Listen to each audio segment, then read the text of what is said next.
જીપીએસસીની તૈયારી કરતા ઉમેદવારો માટે મહત્વના સમાચાર 9 જાહેરાતોની સામાન્ય અભ્યાસની પ્રાથમિક કસોટી 23મી ફેબ્રુઆરીએ લેવાશે તો મદદનીશ બાગાયત નિયામક અને મદદનીશ ગ્રાહક સુરક્ષા અધિકારી વર્ગ 2 સંબંધિત પરીક્ષા 16મી માર્ચે નિર્ધારિત।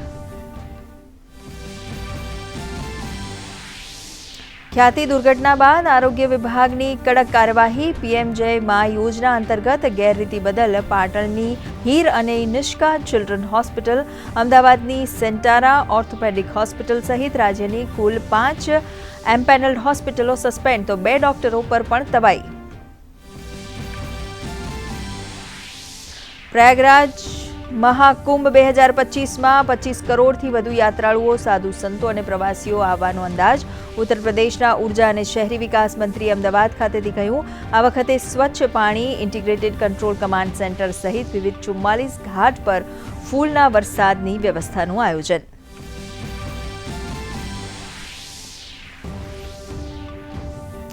સાણંદના લેખંબા ખાતેથી રામકૃષ્ણ મઠના સમારંભમાં પ્રધાનમંત્રી નરેન્દ્ર મોદીની જાહેરાત। કહ્યું, 12મી જાન્યુઆરી 2025ના રોજ વિવેકાનંદ જયંતિ નિમિત્તે દિલ્હી ખાતે યંગ લીડર ડાયલોગ્સનું આયોજન। દેશભરમાંથી પસંદગી પામેલા 2000 યુવાઓ સંમેલનમાં લેશે ભાગ। યુવાઓને રાજકારણથી જોડવાના કરાશે પ્રયાસ।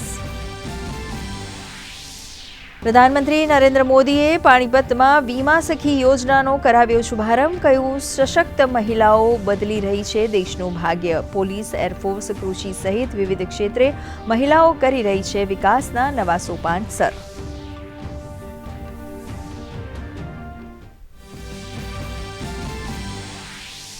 સિરિયામાં રાજકીય સંકટ વચ્ચે ભારતની પ્રતિક્રિયા આવી સામે। કહ્યું, શાંતિપૂર્ણ, સમાવેશી તથા સિરિયાઈ નેતૃત્વવાળી રાજકીય પ્રક્રિયા સ્થપાય તેના પર ભારતનો ભાર। સિરિયાને એકતા, ક્ષેત્રીય અખંડિતતાને સંરક્ષિત કરવા ભારતનો અનુરોધ।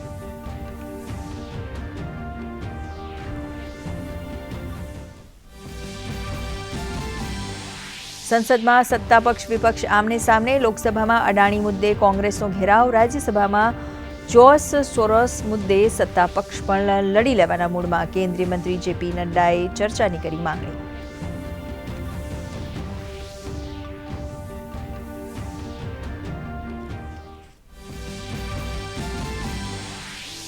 સપ્તાહના પ્રથમ કારોબારમાં ભારતીય શેર બજાર રેડ ઝોનમાં બંધ। સેન્સેક્સ 85,500 ને પાર તો નિફ્ટી 58 અંકના ઘટાડા સાથે બંધ। મેટલ શેરોમાં લેવાલી ₹4 નબળો। સોનામાં 500 તો ચાંદીમાં 800 રૂપિયાનો વધારો।